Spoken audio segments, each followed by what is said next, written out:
தேமுதிக பொதுச் செயலாளர் பிரேமலதா விஜயகாந்த் அவங்க தான். இப்போ அவங்க கிட்ட என்ன கேட்டாங்கன்னா, தாவேக வந்து இப்போ என்ன சொல்லிடுறாங்க, நாங்கள் ஒன்றும் தற்குறி கிடையாது, நாங்கள் ஒரு ஆச்சரியக்குறி அப்படின்னு விஜய் அவர்கள் பேசியிருக்கார், தாவேக தலைவர். இதை நீங்கள் எப்படி பார்க்குறீங்கன்னு கேட்குறாங்க. அதுக்கு பிரேமலதா விஜயகாந்த் அவர்கள் என்ன சொல்கிறாங்க அப்படின்னா, அதை பற்றி நோ கமெண்ட்ஸ்ப்பா, அது அவங்க கட்சி பிரச்சனை அப்படின்ற மாதிரி பேசியிருக்காங்க.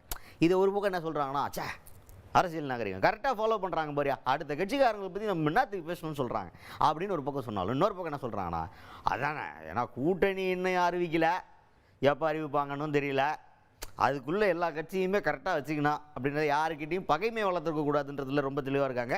இது ஒரு நல்ல அரசியல் நகர்வு அப்படின்ற மாதிரியும் பேசிக்கிட்டு இருக்காங்க. ஸோ எது எப்படியோ அந்த டாப்பிக்கை பற்றி நான் பேச மாட்டேன் அப்படின்றத திட்டவட்டமாக பேசியிருக்கிறாங்க பிரேமலதா விஜயகாந்த் அவர்கள்.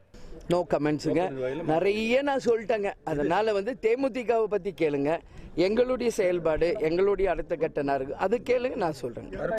அதுக்கட்டு தான் எஸ்ஐஆர் தரப்பில் இவங்களுக்கு ஆதரவு இருக்கா இல்லையா அப்படின்ற மாதிரி கேட்டால், அதுக்கு இவங்க என்ன சொல்கிறாங்க அப்படின்னா, இல்லை எஸ்ஐஆருங்கிறது ஓட்டு திருட்டுன்ற மாதிரி சொல்கிறாங்க. எப்படின்னா, வெளி மாநிலத்திலேருந்து இங்கே வந்து வேலை பார்க்குறவங்க அவங்க வாழ்வாதாரத்தை ஸ்ட்ராங் பண்ணிக்கிறதுக்காக இங்கே வரலாம், வேலை பார்க்கலாம், சம்பாதிக்கலாம், செட்டில் ஆகலாம், எல்லாம் பண்ணலாம். அவங்க குடும்பத்தை அவங்க சொந்த மாநிலத்தில் அவங்க செட்டில் பண்ணுறதுக்காக இங்கே எவ்வளோ வேணாலும் அவங்க வேலை பார்த்து சம்பாதிக்கலாம், தப்பே கிடையாது. ஆனால் ஓட்டு போடுறதுங்கிறது அவங்க சொந்த மாநிலத்துக்கு போயிடணும், பிறந்த ஊருக்கு போயிடணும். அது அந்த வாக்குரிமை நீங்கள் இங்கே கொடுக்கக்கூடாது. அது கொடுக்குற மாதிரி இருந்துச்சுன்னா அது நியாயம் கிடையாது. எங்கள் ஆளுங்களோட ஓட்டை பிரித்து அவங்கள்ட்ட கொடுத்தா அப்போ நமக்கு என்ன உரிமை இருக்குதுங்க? அது கரெக்டாக இருக்குதா?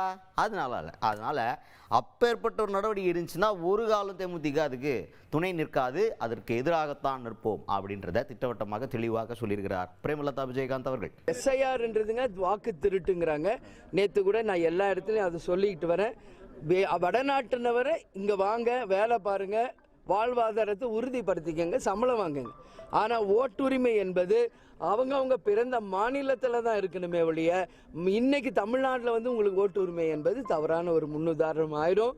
இங்கே இருக்கிறவங்க ஓட்டு எல்லாம் எடுத்து அவங்களுக்கு கொடுக்கறது எந்த வகையில் நியாயம் இல்லை. அதற்கு தேமுதிக என்னைக்கும் துணை நிற்காதுங்க.